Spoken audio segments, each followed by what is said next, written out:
time opening. We have an eye, sort of a nostril, 2 teeth. One of the teeth has a small cavity. Close call, folks, but I think we got here just in time. Presented by Maria Menounos and Kevin Undergaro. This is Anatomy of a Movie. In-depth discussions and breakdowns of various movie titles. And now that you've seen the movie, let the dissection begin. There we go.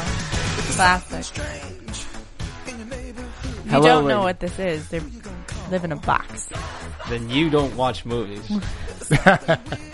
Welcome, ladies and gentlemen. Today we are doing a very special episode, as indicated by the music. We're not doing Ghostbusters. We are not. But we should. One day we will. Today we are celebrating the life of Harold Ramis, who passed away for us just within this week. Yeah. But for whenever you're listening to, Monday. obviously the time is different.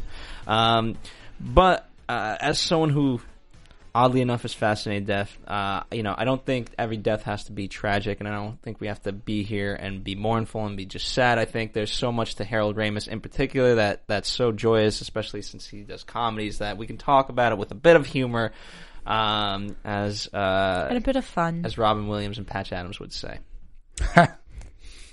Wonderful. So Harold Ramis, what's great about him, there's so many aspects that we can discuss with him, through his writing, producing, directing, acting. There's so much to talk about, and I know you guys are fans. Demetri Panos, welcome. Hello, everybody. Don't cross the streams. Don't cross the stream. Sara Stretton. Hi, everybody. She has not seen Stripes, however. I have not seen Stripes. Machi. And we'll have Marissa in the booth chiming in every now and then. Hello. She's a fan of Ghostbusters, as you can tell. I mean, who isn't, though? I don't know. There was talks of third one. Yeah, that's still going on, believe Yeah. it or not. Ghostbusters still has quite a following. We'll talk about it's Yeah. because of Bill Murray. Yeah. Primarily. Yeah, well, yeah, I don't know. We'll talk about we'll talk about Ghostbusters and what may or may not happen. But let's talk about this, and fans, this is where you kind of more or less get to participate as well. We're going to give our reasons why we like Harold Ramis and what movies in particular we're fans of, and also what initially, it's always interesting, what initially got us into him, or what was our avenue to kind of first as an introduction. So, Demetri, let's start with you. Okay. Since you're 2 years older than the rest of us. Yeah. Know a little bit more. Thank you.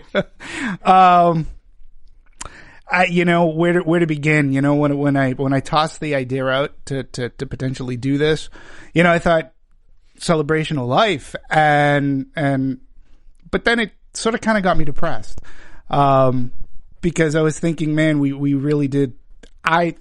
We collectively have lost somebody who I know, for me, impacted my life as a really young kid. I was always a moviegoer. And if you've read my biography on Anatomy of a Movie, it goes back to like when I was 5 years old. But just growing up through the late 70s, being introduced to comedy.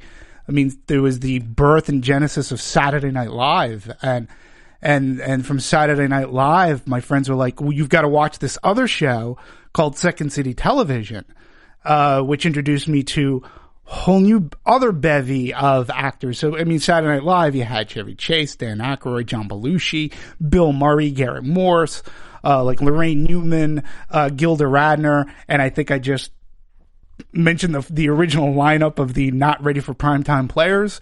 And then, on Second City Television, you had John Candy, Eugene Levy, Joe Flaherty, Harold Ramis, Andrea Martin, Catherine O'Hara. You had a great talent of comedic. It was just a great gene pool of comedy going on. And so when this movie was coming out called Animal House, which was going to star John Belushi, and I was a big fan, I was around 11 years old. The movie was R, and it was rated R at the time for proper reasons. God bless my folks and my parents and my dad. They allowed me to go see it. And my dad bought tickets for me and two of my friends in my neighborhood, and we went to see Animal House at this theater. We actually saw a double feature that day. It was a theater in Salem, right next to my dad's shop. He bought the tickets for us. He let us in. We saw Slapshot with Paul Newman, also a very rated R movie. And then we got to see Animal House. And Animal House was one of those defining moments of movies for me that changed my life of comedy. I got to see John Belushi. It was sexy. It was raunchy. Over half the jokes went right over my head, but I got all the physical comedy aspects of it. And it wasn't just because I got to see like boobies on screen and all this ribald, like raunchy stuff happening. I mean, there was great dialogue. There's just great moments that I ended up quoting, and I was just it was great. And it just furthered my appreciation for that kind of comedy. And I fell in love with John Belushi and Tim Matheson I was introduced to. And at the time, yeah, I recognized Harold Ramis' name, but I knew he had a hand in writing it, but I didn't know the guy at all, other than, hey, this is the guy in Second City Television. So as the years went on, then, following Animal House, another one of those movies was coming out that I just had to see. Saturday Night Live connection, Caddyshack. And this is one that Harold Ramis wrote and he was directing. And I see this movie, Caddyshack, another rated R movie at the time. And I know I'm forgetting Meatballs, because this is where I learned about, prior to this, Ivan Reitman, Bill Murray again, who was from Saturday Night Live. And, Harold Ramis wrote that, and it was a great camp comedy. But then we go into Caddyshack, another rated R movie in which my dad took me. I know exactly where I saw it. It was in Laconia, New Hampshire. We were on summer vacation at my Uncle Marty's condo, and it was a rainy day, so we went to go see Caddyshack. And, Rodney Dangerfield, Chevy Chase, Brian Doyle Murray, Ted Knight. I mean, another movie that, again, as a kid, I laughed my ass off. And I was like, this is great. And when I went back to Peabody, it was playing at the Peabody General Cinema. And man, I had to go see it multiple times, but there were times that I couldn't get in. I tried to sneak in because it was rated R, and I was not 17. And I didn't necessarily look 17. So one of the ways I would ask somebody, hey, you going to go see Caddyshack? Would you mind buying tickets for me and my friends so we can go see it too? And some people would say, get away from me, or other people would say, okay. Or we just buy a ticket for another movie and try to sneak in. Gotta remember, back then, we're not talking multiplexes where, you can't track where somebody's going. This theater had 3 screens. You went to this screen, or this screen. It was very easy for somebody to see you buy a ticket for the movie that was over here, and then you had to walk all the way across over here. So I got thrown out a couple of times. And it was for a movie that I had seen. And then Stripes comes along. And this is when I see Harold Ramis on screen. And he was every bit as funny to me. Like, Bill Murray was the star. But I always likened myself to Harold Ramis' character. He was in the background, a little bit sarcastic. And he was always the guy that would just walk on and go, hey, what's going on? All right. And, again, another comedy that he had a hand in writing. Ivan Reitman again. Directing, and comedy genius. Like, these movies, to me, when I liken them back, like, they're just lightning in the bottle, because you're getting all these great creative people, comedic great people together to make these movies, and we're not seeing that today. Like it was in the 70s, 80s, where all these people just collaborated, and then of course Ghostbusters comes out. In Ghostbusters 1984, if I'm correct, it changed it all, because you had ghosts, a little bit of horror, you had great special effects that wasn't overmarred. Like, the movie was never overmarred by the special effects. It was always about the comedy. Mm-hmm. And Ghostbusters, to today, I mean, people still can watch Ghostbusters, laugh their asses off. It's funny. What was great too was there was the character development. There was dialogue.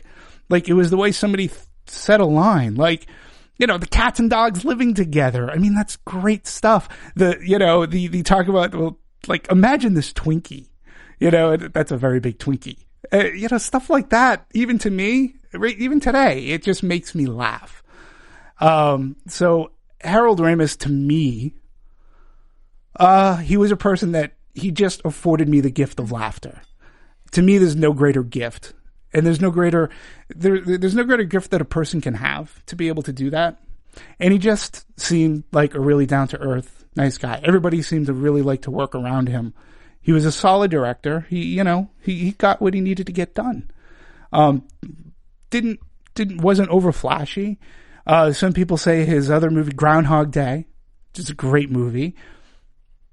Really good, timely story, a love story, and one of the all-time, greatly written comedies. And I don't know, when he passed away, when I got the news, when I saw the news, I was affected. Many actors die. And some of them you're like, oh, that's too bad. He was really good, or she was fantastic, or, she was old, she had her time. Shirley Temple passes away. You understand her legacy. There are other people that when they've passed away and Harold Ramis is one of them, they're one that had an impact on my life. They had an impact on how I viewed comedy, on the way that things made me laugh. I never had that gift. I never really had the gift to put pen to paper and to write skits and do that. But I did have the gift of being able to sit in a movie theater and watch and rewatch and continue to laugh and come out and talk about it with my friends and continue the laughter.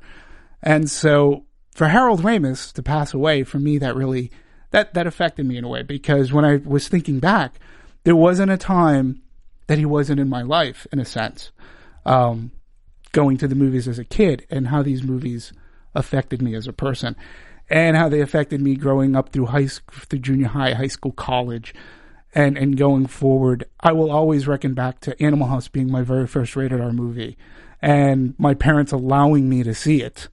And I'll always look back at Caddyshack and think about the snobs versus the slobs, and I'll always look at Stripes with John Candy, another person who I actually felt when he passed away. That was another one. John Hughes affected me when he passed away, because such a part of my life growing up, So, yeah, so coming in to do this show, trying to be happy about it, but I got to do some really great research. I heard some great quotes. I got some great quotes from Harold Ramis as a person, and I'll open like with this one. This was great because it really described the kind of guy that he was.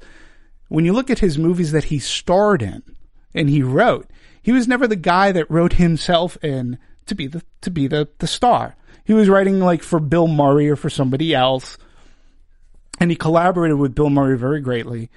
And this quote sort of sums that up. He goes, everybody asks me if I was the class clown, and I always say no, but I wrote for the class clown. And that says everything. That says I wasn't the guy that needed all the attention, but when I knew who was funnier than me, I would latch onto that, and I could write for that person to make that person funny. And I was just the guy in the background, like going, hey, yay, he said what I wrote in paper. And that really sums up his career and how giving he was and how talented he was. So, today is, this whole week, it's just been, I rewatched Stripes, I bought Ghostbusters, bought Groundhog's Day. I went in a whole Harold Ramis thing. So for me, he will be missed. Yeah. So it's all right. That was a long thing. I mean, I think that's great because he affected your life so much that you have so much to say. I mean, for me, I did not grow up with his movies. I was introduced to Harold Ramis through the wonderful world of home video. And I first got into like his more iconic pieces, sure. His involvement in obviously Caddyshack, National Lampoon, Animal House, Ghostbusters. First and foremost, Ghostbusters. That was kind of one of my go-tos as a kid. I think probably a lot of it always went over my head, but I loved it. Yeah. it was just catchy and funny and fun, but also obviously a little bit scary. And then for me, Harold Ramis' work has always just been kind of like growing up around people who are studying like film and want to be filmmakers. It was always something that people looked up to and like wanted to follow in that legacy of being able to leave behind, as you said, just times and times of fun and laughter. And I think being that I did not grow up when they were released in movie theaters, but that I still watched them made his life like an accomplishment. Like, he did leave those behind. They are timeless, so you can keep watching them. Yeah. And that's just so great. He made huge steps in comedy, in creating this, you felt like you're watching a network of friends who's just continued to make these great pieces. And as someone who's like an actor and a collaborator and who works with a lot of people who do improv, it's easy to connect to it, and it's easy to see that friendship and the love they have for it. And I think the best thing that you pointed out is I'm not really the funniest gifted person at writing comedy, but I do love to laugh, and it's such a great gift. And like they just say, not only does it improve your health, but laughter is one of the best things for you. So you just have to admire someone who can just push out and be involved with so many great comedies, like year after year through the decades. And I think that's really incredible. Yeah. Great legacy. And while we're on that, other people have cited him obviously as their influences: Jay Roach, Adam Sandler, Bob Farley, Peter Farley. So obviously he's influenced a lot of other comedians. And in particular, Demetri had mentioned, and I want you to talk about this, 4 out of the top 100 AFI comedies are his. Are his. I mean, and this is incredible. I mean, and this is something that, I never pieced together on my own. I just found it out today. And so catch this. So out of American Film Institute's 100 funniest movies, Harold Ramis was involved with four of them. One being Ghostbusters, no surprise, 1984. That came in at number 28. Groundhog Day, 1993. That came in at 34. Animal House, 1978, came in at number 36. In Caddyshack, 1980, came in at number 71. Now, it's also important, it's also fun to note that Meatballs, Stripes, Back to School were all nominated, but for whatever reason, I mean, how you don't get Back to School? Back to School is hysterical. They were nominated, they didn't make the list. And that's the other great thing, too. You start to play connect the dots. Rodney Dangerfield, Chevy Chase, they were in Caddyshack. Bill Murray obviously was in Caddyshack. Well, Dan Aykroyd has been used 3 times. Right. John Candy twice. Yep. Chevy Chase 3 times. Brian Doyle Murray 5 times. Robin, you might take the cake with that one. No, get there. Robin Duke 3 times. John Flattery 3 times. Eugene Levy just twice. Andy McDowell twice. Bill Murray 1, 2, 3, 4, 5, 6. Yep. 6 times. Yeah. And again, it's just going back to that lightning in a bottle. When Ramis was starting out, he was editor of the joke section of Playboy, and then getting into National Lampoon, getting involved with the Second City Troupe out of Chicago. And when he's in Chicago, that's where he meets people like John Belushi. He meets John Candy. He meets like Gilda Radner. All of these fantastic, wonderful people were coming out of Second City. And then, who's the producer? Lauren Michaels is putting together this sketch comedy show that's going to be live on Saturday nights. It hasn't been really done that late at night before. And Harold Ramis had this to say. He was putting together the crew, and he's taking like John Belushi and Bill Murray and Chevy Chase and all these people. And he said, he was asked, like, how come you weren't asked to go into Saturday Night Live? Because it would have made perfect sense. And he goes, he didn't. He said of what did I just said his name? Lorne Michaels. Like he didn't want it to be an overly ethnic looking cast. He said it. He goes, but he goes, it's all the timing. He goes, at the time, I was also working for Second City Television, which was filmed up in Canada. And he was like head writer. He goes, had I gone to Saturday Night Live, he goes, I would have felt like a traitor. Like, he goes, I liked working with those group of people. And Saturday Night Live was a great show. And he goes, but I had something very special going on here. And from Second City Television, he wanted to write, and one of his closest friends, collaborator Doug Kenny, who was also in Animal House. He played Stork, the real sort of geeky one. He was the one that became the band leader as they're marching down the street. What it was supposed to do, you moron. That guy was Doug Kenny. And Chris, I think it's Chris Miller, who was writing for National Lampoon about fraternity life, and that's what the genesis of Animal House became. They started. He took a little sabbatical from Second City Television, and they're like, "Hey, let's try to write this," and they knew that they had something good going. So, it's funny that he didn't end up on Saturday Night Live, but look at the talent pool and how he used them.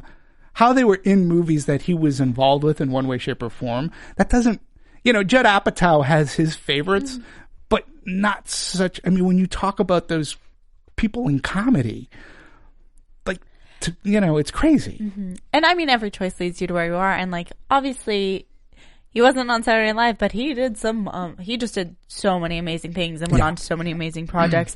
I was going through his records of just all the movies and just in the movies he directed alone, for those of you who like numbers out there, on IMDb, the US gross for his directed movies, not his written, not everything else, it was $426 million. Yeah.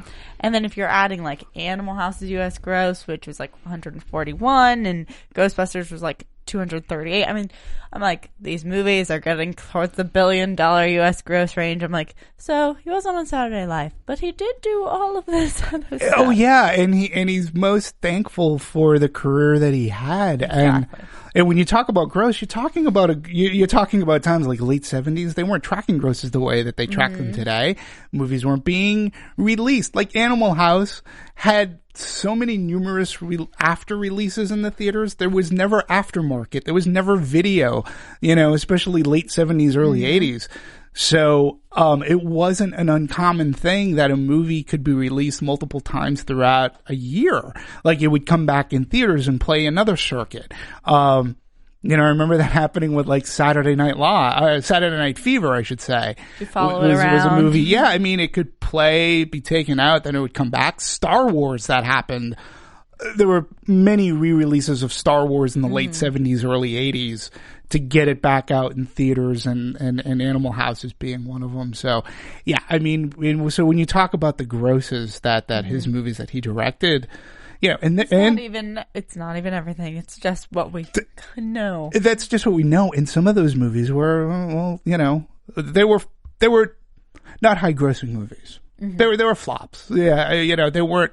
Like a Club Paradise did not compare to a Stripes, or I should say, to like a Groundhog Day or Vacation or Caddyshack. And there's another funny thing. When we talk about Vacation, I already mentioned John Hughes. John Hughes wrote Vacation, another Chicagoan who, so that collaboration, again, it's just lightning in a bottle that you get all these people together. And Brian Doyle Murray was also in Vacation, as well as John Candy, and help lunch. Yeah, so it's really funny. The whole little crew. Yeah, it's I mean, it's not really a little crew. It's a big crew. Some heavy hitters. And they're comedic geniuses. Like, I can watch Uncle Buck or anything that John Candy's in almost.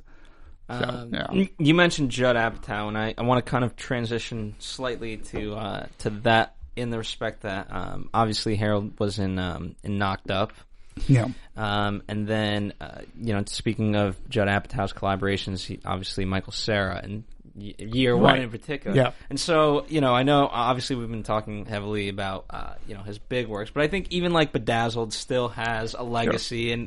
And year one for me, whatever it may have been, I enjoyed it. I definitely watched Bedazzled. I was Brendan Fraser. There we go. Yes. Which is a remake of an English comedy of the same name, Bedazzled, that I believe starred Dudley Moore. Mm-hmm. I believe. But yeah, and again, I think that was fun. And then Analyze That, always gets credit. Analyze This, yeah. And Analyze That. Yeah. So, again, I just wanted to kind of mention those. So, it's nice that we've obviously been talking about these guys, but, in the new age where you have, with Bedazzled, you have Elizabeth Hurley and you have Brendan Fraser, and then in year one you have Michael Cera and Jack Black. Right. So he over the span of his life, he did obviously continuing all the people he got to work with. I mean, Jack Black in particular, and Michael Cera as well. I mean, those are great comedians. Yeah. Oh, absolutely. And if you look at the cast of year one too, there were a lot of like cameos going through that of. Who in modern times were, up and coming comedians or, popular comedians of today. I think, Richard Cross, is that his name? Was a comedian, and he in fact introduced, Harold Ramis at this, institute, which, it's a question and answer. It's a Q&A that he did, and it was a retrospective of his career. I sent the link to you and Marissa that we can post up on the Harold Ramis thing. It's about it is an hour and 20 minutes. Keep it on in the background. There's some great information there, great quotes, and then you really do get a sense of the kind of gentleman that he was. So, but yeah, you're right. He knew enough about comedy, and he had a good eye and ear for it. Yeah, exactly. One of the things that I want to transition into is Bill Murray, because we've kind of touched upon him, but obviously they had star of Groundhog Day, and then kind of going back to that Ghostbusters and Ghostbusters 2. But it started from John. Unfortunately, he couldn't be here today, but he was telling me the story of what a pain it was to work with Bill Murray on Groundhog Day. The story that he tells me is that Bill, for all purposes, really wanted to be a serious actor more than a comedy actor. And so with Groundhog Day in particular, he wanted it to be more of a philosophical movie rather than, a comedy. And perhaps, through their argument, perhaps luckily, we got a great movie that blends both. Sure. So if anything good came out of that's the upside. That is the upside. That's the upside. But from what I'm being told, you're saying that it started back in Ghostbusters, where they're splintering, as we can say. Yeah, that Q&A that I was telling you about, he actually candidly talked about Bill Murray, and I had heard about their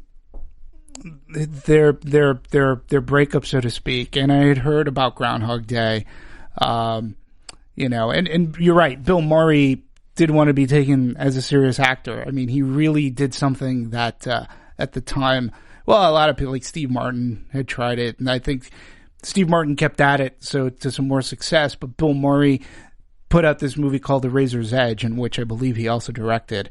It was like his directorial debut. He starred in it, and it was more of a dramatic turn for him, but it was a flop. People weren't buying it. And, Bill, he's had a reputation for not being the easiest person to work with. And on Ghostbusters 2, Harold Ramis was talking about it, that Bill was on the set and you just didn't know who you were going to get on any given day. And, he said, look, he goes, it's not, I'm not giving away secrets. People know that he can be difficult to work for. It was when he's fantastic, it makes life easier, but he can be mean, and he was like making people uncomfortable. He was sending people back to their trailers or homes in tears. There were times it was very difficult to work on Ghostbusters too. And, and he mentioned Groundhog's Day, and what I found interesting was that Bill Murray wasn't his first choice. He didn't necessarily want him. He didn't think that he could really pull it off. And he was actually, I guess, a little bit nervous to work with him. He wanted to go with Tom Hanks. And they wanted to go with Tom Hanks, who was, you know, at that time, he was on his big rise. And, you know, he had some good comedies under his belt as well. But it just kept on nagging as he was working on the script. He really couldn't think of anybody other than Bill Murray. Mm-hmm. And Bill Murray liked, and he came on board. They got him to come on board. And again, apparently Bill Murray, too, was also going through a very bitter divorce at the time. And on Groundhog Day, he was very difficult to work with. And the way that I have heard the story is that he actually took Bill aside and said, look, because you got to grow up. He's like, you know, you got to stop making people's lives miserable here. He goes, we got a job to do. He goes, and I understand you're going through a lot, and I'm here for you as a friend. He goes, but you got to back off. He goes, you got to do your job. You have to stop this. Like, man up, do your job, be professional, stop being so hurtful and angry towards people. He goes, because it's affecting this job, and I have a job to do as a director to get this movie in. And apparently, Bill Murray didn't like the talking down to, and ever since then, they hadn't spoken. Those kind of situations to me are sad because you figure that throughout the years, when you look at their collaborative effort, you knew that they were good friends. And it's sad that as you get older, that perhaps they never really reconciled. And Bill Murray's tweet when Harold had passed away was, at the same time, it was sort of nice, but at the same time, it didn't lead to much emotion. You know, he just basically said he was a good man. He earned his keep in this world. God bless him and his family, or something to that. And that was it. Like, he didn't write anything. So obviously it seems like there's still some anger issues there.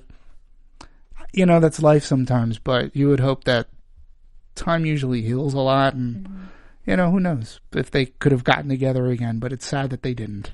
I think that it would have been interesting because there had been so much talk about the next step for maybe another Ghostbusters, and if they'd be able to reconcile and kind of work together again, and it was in the works, or like at least in talks. Yeah. So who knows? It's been in the works. Ghostbusters 3 has been in the works for years, and Bill Murray was on Howard Stern, I would say about 2 years ago, and Howard Stern, being, you know, a fantastic interviewer as he is, he just kept on. So what about Ghostbusters 3? What about Ghostbusters 3? And he goes, well, you know, he goes, have you even read the script? And Bill Murray was like, it's on the top of the pile. He's like, you haven't even read the script? And he got Bill Murray to admit, he's like, look at my career.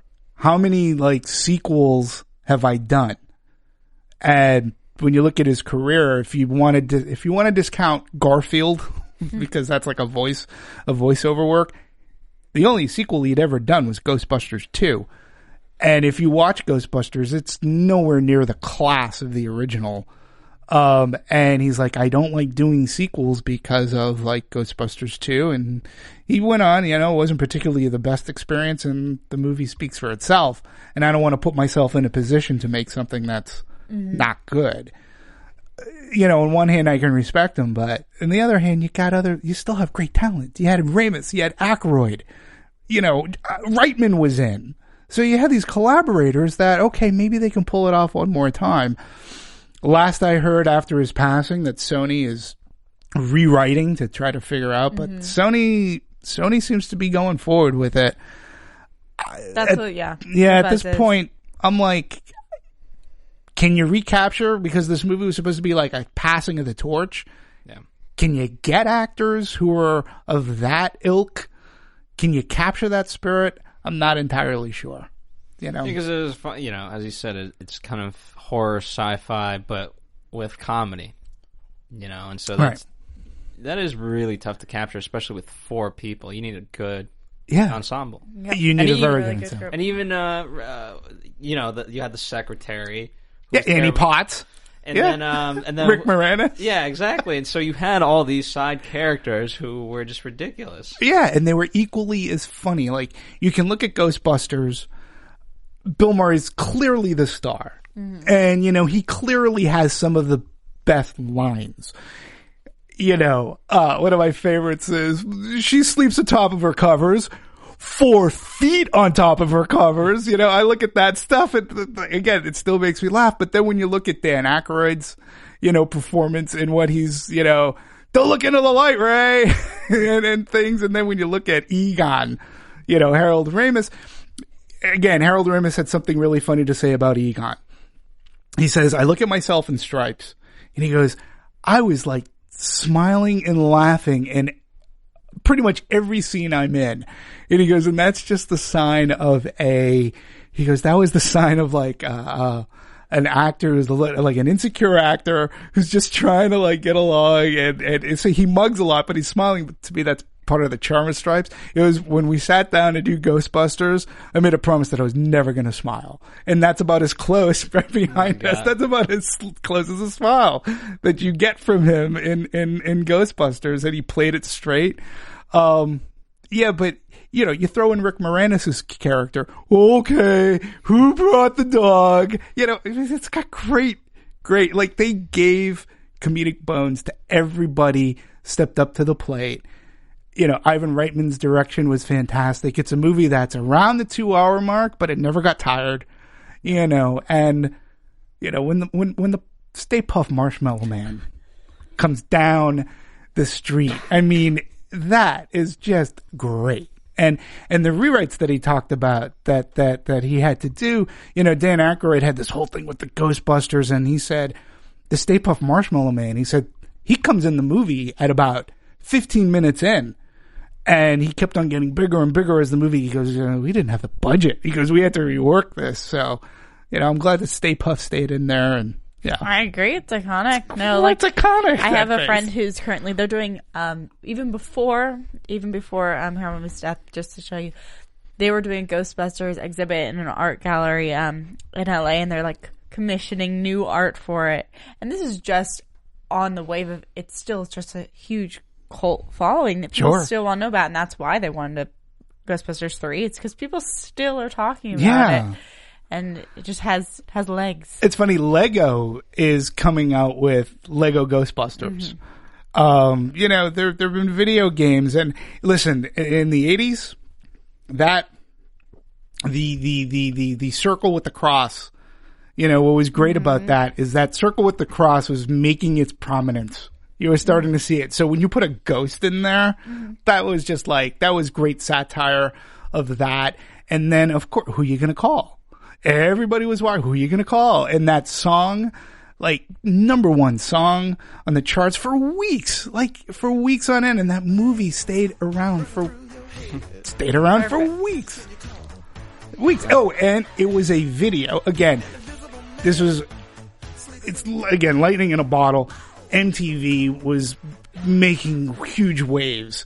And when you got the stars of the movie to be in the video, I mean, you're selling soundtracks, you're selling movie tickets because people would go back. It was PG, I believe it was PG at the time, and it was, you got people just across. You got a great cross section. You got men, women, dates, kids, boys, girls, cats, and dogs living together. It was awesome.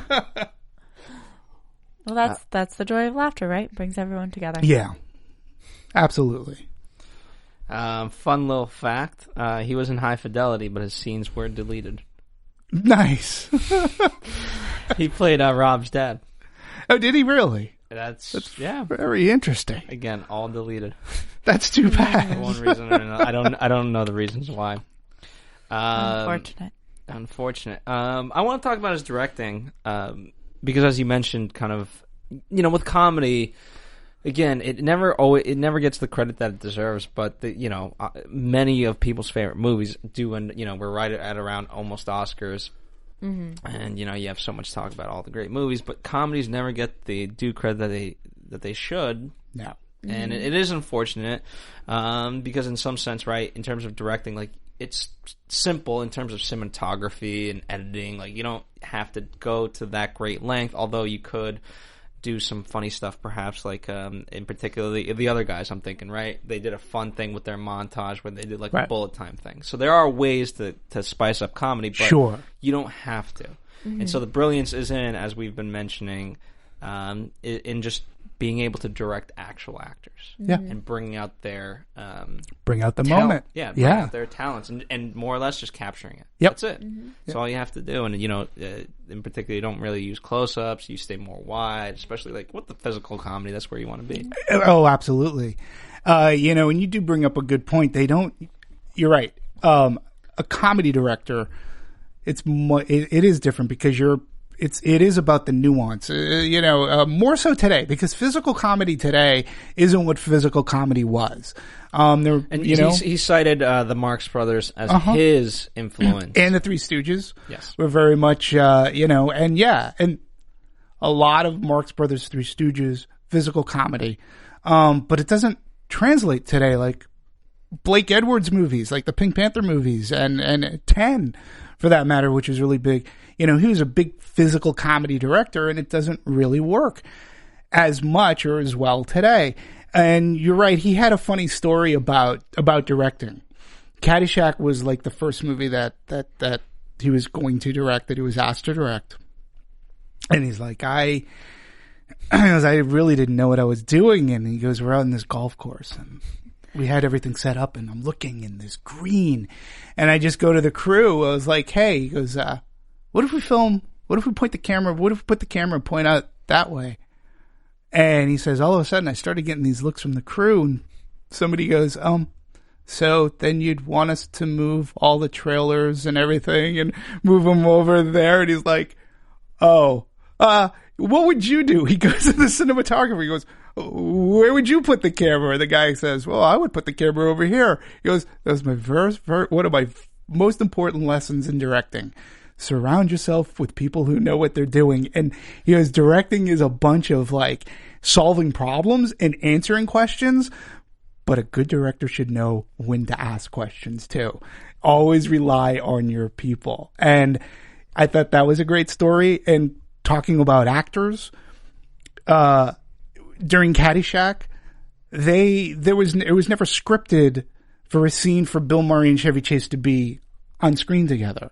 And John Peters, who is the producer of that, said we need to get these two together. Well, at the time, there was a rivalry going on between them that came to fisticuffs on the set of Saturday Night Live.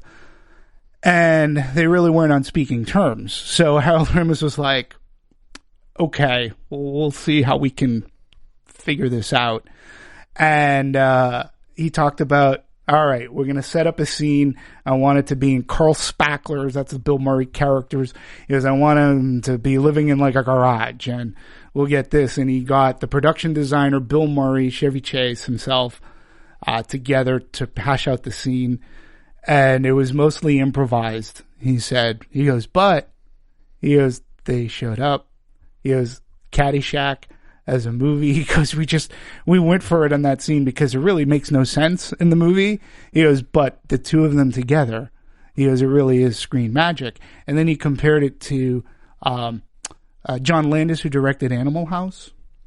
He said, Landis, he goes, believe it or not, people always ask about how much improv went into Animal House. He goes, John Landis he really sticks to the script, and he goes, it really isn't much. He goes, but in a movie like Caddyshack, he goes, I let people go, and on Stripes, you just let these people work and play, and you never know what you're going to get. So I found his insight on directing comedy to be very, I liked his philosophy. And I always do find, though, too, because I always believe, as if you're in a leadership position, you're only as good as the people you have around you, truly. And you have to rely on those people. And yeah, he says, hey, you answer a lot of questions, but you should also ask a lot of questions of the people who know better than you. And one other thing he said about comedy, he's like, I was in Second City TV and that troupe, and I wasn't the funniest guy on the block. He goes, but what you do is you find out who is funnier than you, and there's always somebody funnier than you, and you stand next to him. And I'm like, hence the quote. He goes, I was never the class clown, but I wrote for the class clown. That's Perfect. A great thing. Yeah. Sarah, any fun stories about Harold that you want to share? I feel like he's captured a lot of them. It's like, for me, it's just the funny stories is how much that it's still prevalent today. I mean, I went to a school where Greek life was quite large, and we always referred to one of the houses as, I believe it was one of the models for the Animal House, the actual set. It's one of the houses at USC. And so as you would walk down the road, everyone would be like, oh, but that one's like Animal House. That one's Animal House. Delta. And it's just like all the references that it's still getting these jokes and these play, and everything's just continuing. It has such like a life of its own.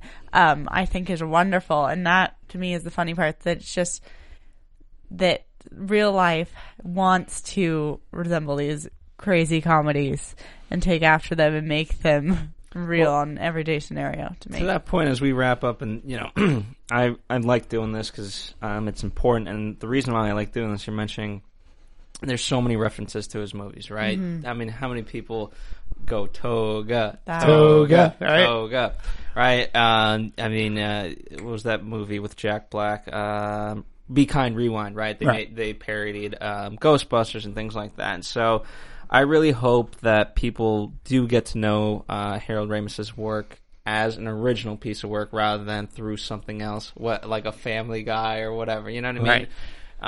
But it's great that they can get introduced through it because it keeps getting talked about. I'm glad, but sometimes people don't take the time to find the referential material. Right. And so again, it's all of his work has been parodied in so many different aspects that, if you're listening to this and you haven't seen some of the work, definitely check it out.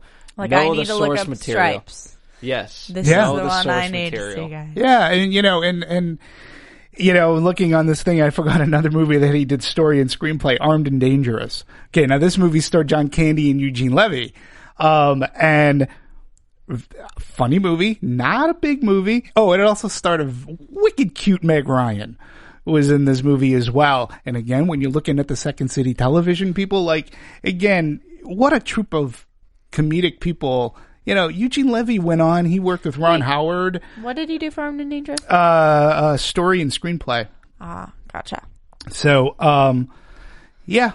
I don't know who's going to do. I mean, parting thoughts from me would be as, I don't know, for whoever's listening, I don't know, family, friends of Harold Ramis. I mean, for me, it impacted my life in such a positive way. I can't. I look at comedy through his writings and through his movies, and I will continue to do so. So, he will be missed for me. And all I can say is, be the ball. Don't cross the streams, because that would be bad. And, Mr. Ramis, you can look into the light now. And I will give a parting thank you. Thank you for making so many people laugh. And for all of you who haven't seen all of his movies, look out for them. And I think that after this, we might need to watch one to get a few laughs, brighten it up. On to you, Phil. We didn't talk about his international appeal, but I know in particular, my dad being European, they like movies like Vacation. With, they love Chevy Chase and things like that, and National Animal House. So and Stripes. You know what I mean? It had that kind of comedy. What's great. Translated, languages. Sure. You know what I mean? And other people across the world could find the humor, which is, I think is a little bit more rare these days. Yeah. Definitely. Just Animal House, going back, one last thing for Animal House, when he was writing it with Doug Kenny and such, one of the things was, it was a turmoil time. We are coming out of a lot of those Vietnam. And so when they wrote Animal House, he's like, we wanted it to be political, but we took the politics out of it. He goes, it really is about rebellion. And it really is. He goes, but when we started hearing that other frat houses and that Greek was becoming like the big thing, everybody wanted to be Delta House. It was like, wasn't sure we wanted that. He goes, we didn't want those kind of Delta. He goes, but we're glad that the spirit of rebellion is what, really goes forth. Oh, yeah. So, there you go. All right. Well, on that note, don't be sad. God. Cry tears of joy, not tears of sadness. Tears of laughter. Thank you for listening. Hurts. Thank you. Enjoy Oscars. We'll be back doing more movies and things of that nature, but we felt this was worthy of an episode. So until next time, follow us here on on Twitter on Movie Anatomy, and visit anatomyofmovie.com for all your movie dissections. There we go.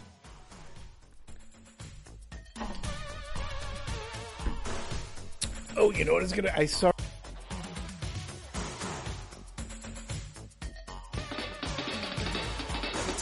From producers Maria Menounos, Kevin Undergaro, Phil Svitek, and the rest of the Anatomy of a Movie staff, we would like to thank you for listening and subscribing to the show. If you have any questions or comments, feel free to email or tweet us. I'm Sir Richard Wentworth, and this has been Anatomy of a Movie. Thanks for watching Anatomy of a Movie on YouTube. For more on your favorite movies, subscribe to our channel here, and be sure to let us know what you think in our comment section below here. Bye.